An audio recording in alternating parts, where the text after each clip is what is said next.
First time ko first time ko magturo ng ganito, so is Lord na para sa akin. Alam ko naman na hindi ako babayaan ni Lord. Amen. Kasi kung ako lang, wala. So yun, ang pag-aaralan po natin is yung, ito po ang pinamagatang Speak Life, the Power and Harvest of Tongue. So ang main, ano po natin dito is, di ba tapos yung first life, alright. So ito po yung ano natin, yung verse natin ngayon is Proverbs 18, verse 21. Pag-aaralan po natin. Thank you. Full screen mo. Hindi kasi may notes ako eh. Ay, may notes. Babasahin ko yung notes ko. Akin na rin. So, sabi po dito, Sorry. death and life are in the power of the tongue, and those who love it will eat its fruit. So, base po dito, actually naturo na nung nasa Pilipinas pa ako, parang nagkaroon din ako, parang sinasabi na yung friend ko na sa Pilipinas, si Kuya Emmanuel, parang nung first time ko mag-join sa Bible study, ito yung, tapos parang nung sinabi ni Charard, tapos pinagpa-pray ko, ano ba yung, tapos bilang, sabi ko sa Lord, siguro, hindi ko alam kung ano yung gusto mong ipaturo sa akin. Pero siguro kung ano yung siguro may magrema sa akin kapag may, tawag ito, devotion ako, yun ang gagamitin ko ng word. So ang lumabas itong from Proverbs 18, verse 21. So ngayon, based dun sa, basahin ko yung notes ko, the consequence of our language inevitably return to you. If you habitually speak bitterness, gossip, or hostility, you will live in the toxic environment you created. Naalala ko dito yung yung sa supervisor ko. Kasi lagi na sinasabi, ano ba yan? Walang pag-asa, talo na naman tayo. Tapos abang tumatagal, parang yung sinasabi niya na negative, nagiging nagkakatotoo. Sabi ko, kaya kapag narinig ko sa kanya, sir, wag mo sabihin yan, hindi totoo yan. Kasi sabi ko sa kanya, sir, kapag kasi yung, di ba, life and death is the power of tongue, sabi ko, huwag mo sabihin yung negative kasi mangyayari. Talagang negative sinasabi mo, negative ang mangyayari. So, as much as possible, pinipigilan din natin na magsalita ng hindi maganda. Parang kasi, inga. Tapos, isa pa is yung, if you speak encouragement, truth, and patience, you enjoy the fruits of trust, strong relationships, and peace. So, ito, speaking with patience and love. Totoo naman, di ba? Kasi, for example, kapag for example, ako mahinahon ka makipag-usap, kahit na may mga arguments kayo, hindi naman kailangan magalit, mga ganun. So, napaprevent po yung, yung disaster. For example, dito. Tapos, tawag dito? Ano ba yung sabi ko? Kailangan, kapag nagsasalita tayo, syempre may truth. Sabihin, kahit, kasi may mga bagay na, for example, minsan kino-compromise natin yung truth, para marinig lang ng ibang tao, yung gusto nilang marinig. Pero kasi kailangan nating i-balance yung truth at saka yung love. Tulad nga nung natin na kapag magde-deliver ka ng, tulad na, naalala ko yung si Nessie, na kapag yung, na-amaze ako dun yung sa ka-work niya, sabi niya yung, nung nirebuke niya yung yung for example, yung sinasabi na nawawalan daw siya ng pag-asa sa Lord. Kasi may mga problema siya, gano'n. Tapos nung nirebuke ni Nessie, parang ang ganda ng pagkaka-deliver niya. Sabi ko, amaze ako doon kasi sabi niya, nagtitiwala ka pa kayo talaga kay Lord, sabi niya. Kasi tapos yung, alam mo yun, yung sinabi niya yung totoo, pero yung with love pa rin, float with the love pa rin, kaya sabi ko, amazing. Kaya, ayun.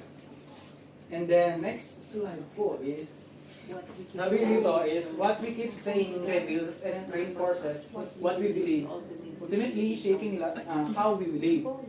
So, we must reinforce what God says about us instead of speaking negatively. So, for example, ito, may example pala tayo. So, for example, number one, imbis na sabihin natin na I am rejected, overlooked, or abandoned by God. For example, may mga problema tayo, naisip natin, ay, ano ba yan? Baka hindi ako binibless ni Lord. Ano ba, ang dami kong problema, ganun. Baka pinabayaan na ako ng Lord, sabi niya, kasi hindi ako napapansin. Nag-pray naman ako.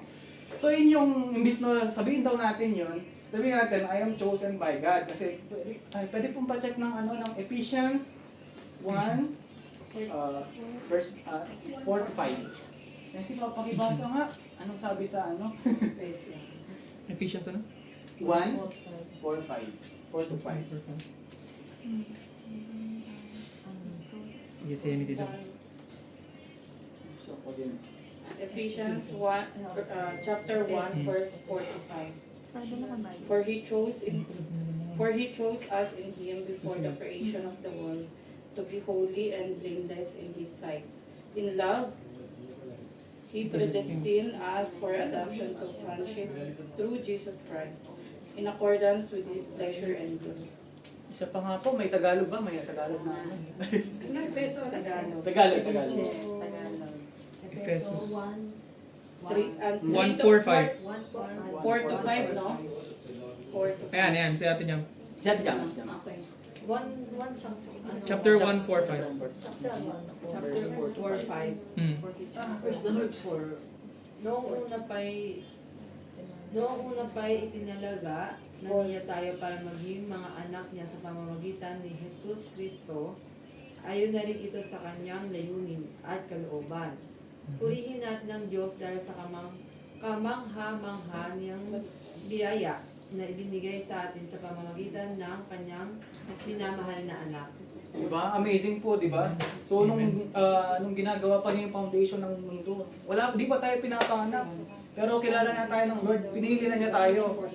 Hindi ka pa nakamanap. Kasi nung nabasa ko yun, sabi niya, hindi pa nga ako, wala pa nga yung parents ko dito. Pero pinili na ako ng Lord. Like, amazing. Thank you, Lord, sabi mo.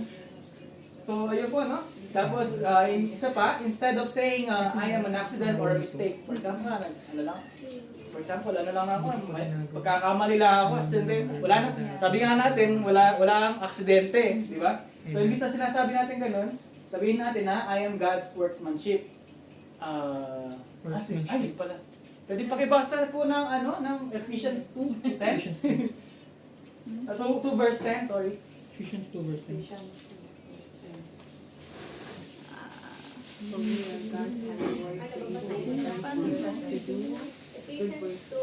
verse 10. For we are God's handiwork, created in Christ Jesus to do good works, which God prepared in advance for us. Diba? Amazing. So, tayo daw ay sabi ng sa Bible, God's workmanship daw tayo. So, totoo naman. Para sa akin, totoo naman yan. Kasi wala naman talaga yung perfect na tao. Tapos, tayo ay work in progress tayo lahat. According sa will ni Lord. Kaya, ayun. So, next one is, instead of saying, I am unstable and grounded in fear and bitterness. So, parang ang sinasabi dito na wala akong tawag dito, wala akong tutungtungan. Tapos, walang ibang sa akin, grounded ako sa takot at saka sa sa bitterness. So, imbis na sabihin natin yun, sabihin natin, I am rooted and grounded in love. So, sabi po sa, yung sabi sa Ephesians 3, verse 17, sabihin na, Oh, Ephesians tayo. The Rose. Ate Rose. In NLT, then Christ will make His home in your heart as you trust in Him. Oh, Ephesians 3, verse... Will grow down into God's love and keep you strong. 3:17. Yes, tama. So, praise the Lord.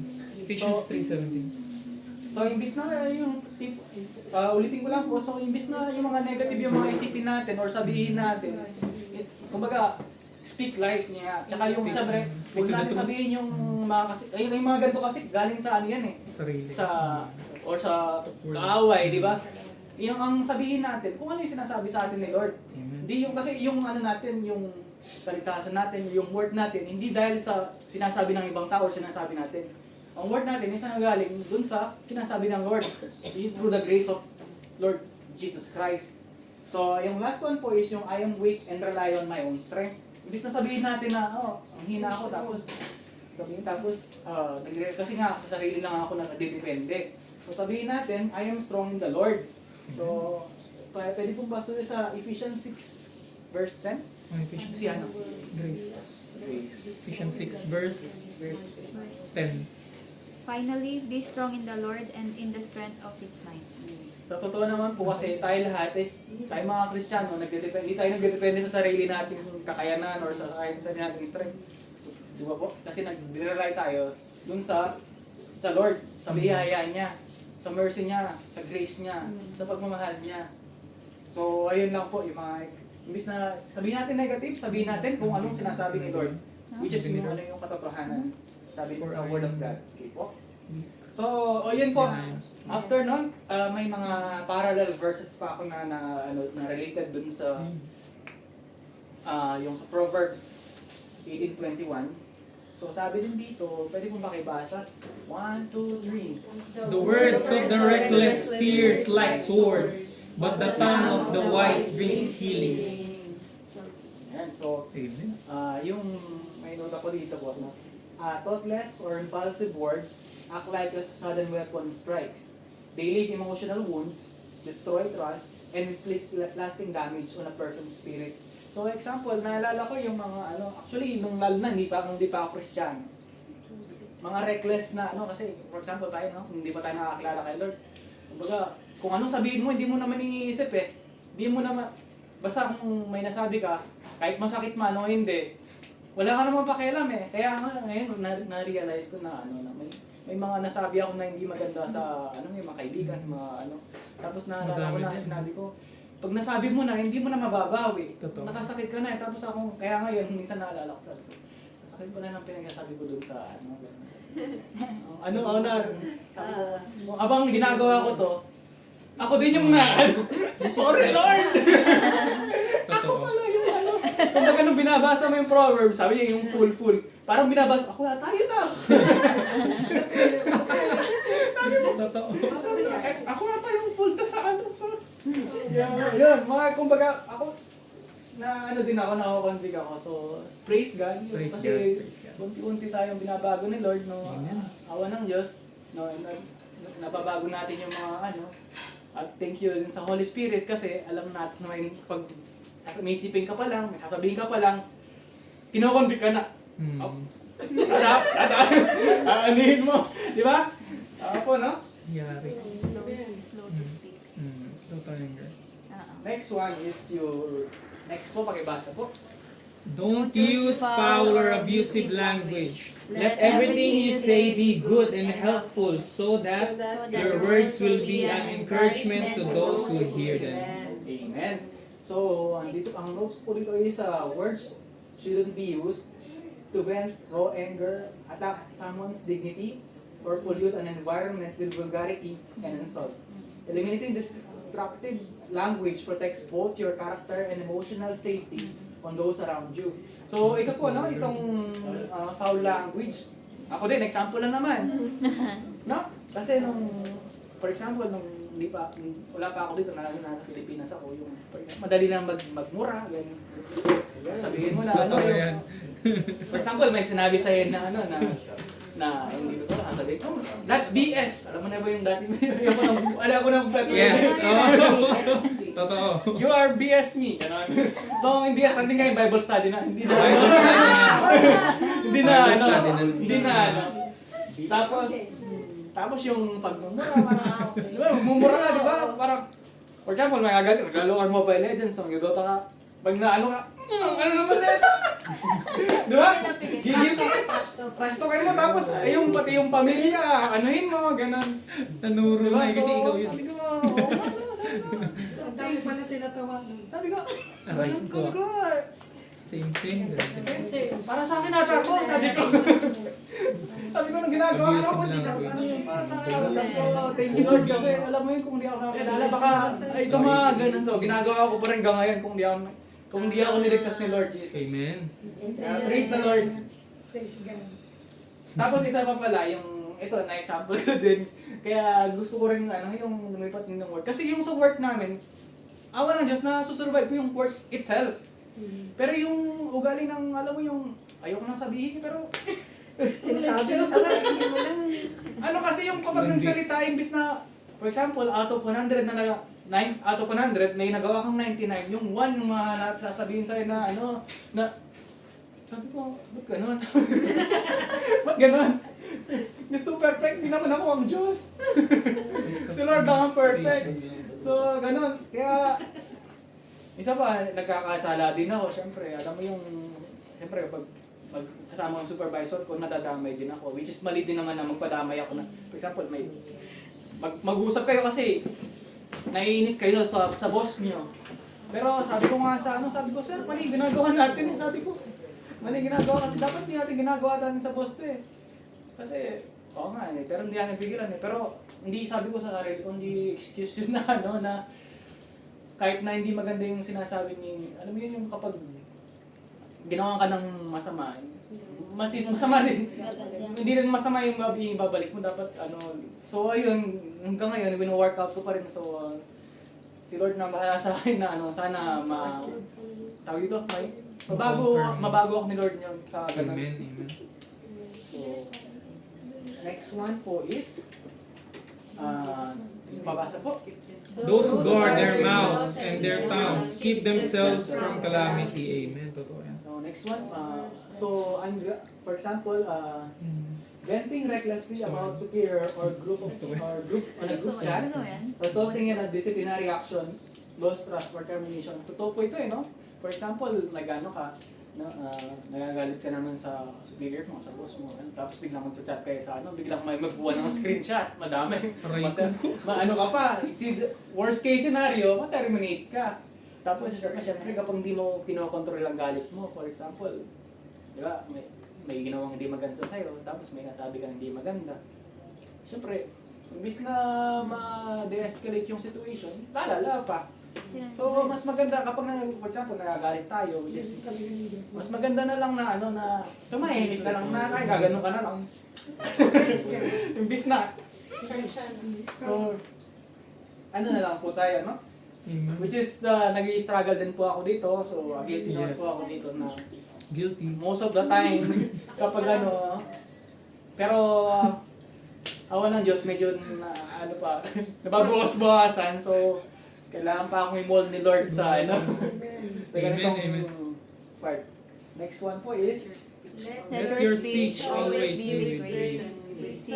So that you may know how you ought to answer each one. praise the Lord. So, ang po dito is yung baseline tone should be respectful, approachable, considerate, ensuring that even difficult truths are delivered with good will rather than contempt. So, ito po, ko din po ito, no? Pinapractice ko po. Parang pinapractice ko rin po ito na sana ma-apply ko din to. Kasi, for example, lalo na kami ng girlfriend ko, no? Magkalayo kami. Siyempre, for example, kapag may mga hindi pagkakaunawaan, tinatry ko po tatry po natin na, alam mo yun, yung pinipigilan ko na hindi magsama. For example, may, hindi may sinabing, magtampo, gano'n. Tinatry ko pa rin siyang, Hindi nagpaalam. gano'n. Yung, siyempre, magkalayo kami, iniisip ko na, so kapag nag-away kami, paano ko siya mapupunta? Hindi ako. So, awa ng Diyos, no? Pinapahaba po ng Lord yung aking, yung pasensya. Tapos, alam mo yun, yung Holy Spirit. Thank you, Lord, na kahit na minsan nagagalit ako, parang napipigilan naman na, Lord, thank you. Kasi binigyan mo ko ng mas mahabang pasensya. Dati kapag may mas ang bilis kong magalit, ganun. Which is, bukas na lang pala dapat, sabi niya, ni Pastor. Tapos yung, careful din po tayo sa pagsasalita. Yung, for example, usually dati, pag nagsalita ako, wala, dire-diretso lang, bara-bara na lang. Tapos bahala na kung may masaktan. Ganun. So, thank you Lord kasi at least, bago ako magsalita, parang iisipin ko muna, tama ba ito man? Makakasakit ba ako dito? Totoo ba yung sasabihin ko? So, yun po yung wino-workout po natin ngayon, no? Amen. So, praise God po, no? Sa, kasi, kahit first time ko nakikinig po kayo. Thank you! Amen, amen. Relate kami natin. Praise the Lord. So, yun po. Tapos, ang conclusion, actually, wala akong conclusion nung una, pero nilagyan ko na lang kasi nakita ko si Abby. Sabi ko, nung kahapon, parang wala akong conclusion yung lagyan ko nga conclusion, sabi ko. So, babasa po ng conclusion. 1, 2, 3. Every word we speak carries tangible power, either building up trust and growth or causing lasting harm. Ito po ito, no? Kasi, for example, may ginawa kang mabuti. Sasabihin sa'yo ng supervisor mo, good job. Ganun. Pag sinabihan ka naman na hindi maganda, ano ba yan? Hindi ka naman marunong. Lalo lang demoralize, no? So, sa totoo nga po ito, kasi na tangible yung yung words. Kasi may effect dun sa ano sa totoong buhay kasi Totoo. kasi kapag hindi maganda yung trato sa iyo, maano ka din. Tagdo, Degrade. affected ka din, di ba? For example, pumasok ka Monday na naman. Pero kapag maayos yung ano sa'yo, pagkakasabi sa'yo na, di ba? For example, kahit Monday, no? Uy, Monday na. Good Oh, morning. ano ka eh, di ba? Pero kapag demoralize ka, for example, Monday na ano. So, ayun po. Praise the Lord. Ilang po yung ano natin, no? All glory to God. All glory Ayos to to. Lord Jesus. Hallelujah, no? Thank you, Lord God. Bless you. Natuwa sa'yo. Buti umattend ka. Praise God. Ang galing talaga ng